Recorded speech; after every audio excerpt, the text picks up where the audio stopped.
You guys know how important I think it is for SLPs to really understand sensory processing. When we're working with kids on the spectrum, it is so important that we know how to get kids into a regulated state, because if they're not in a regulated state, they're not going to be ready to learn language. One of the biggest myths that I hear is just send the kid to OT first and then he'll be ready for speech, then he'll be regulated. Or I'm just going to start my session with a sensory activity and then he's going to be regulated for the whole session. For a lot of kids on the spectrum, it does not work like that. A lot of these kids that we're seeing need sensory input consistently throughout the session. It's not just a one and done.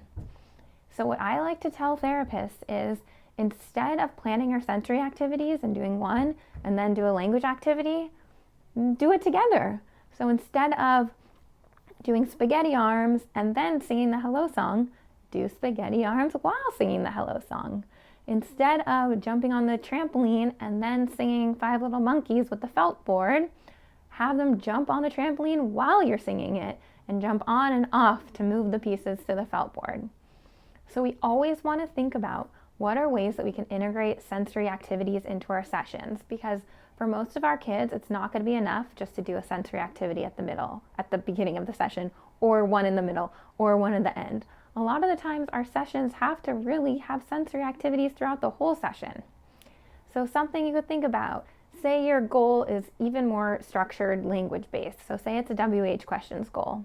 Instead of doing a sensory activity and then having them do a tabletop where questions activity, put them in the swing, or if you don't have access to a gym, put them in your office chair. If it spins, you can spin the child and hide objects around the room and then have the child tell you where they are.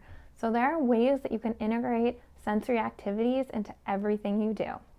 So I have a download for you, which is called Sensory Around the Clock, and it helps you think about a child and then figure out how regulated the child is at different points in the session, and based on that, how many sensory activities do you have to include in your sessions and when can you do that.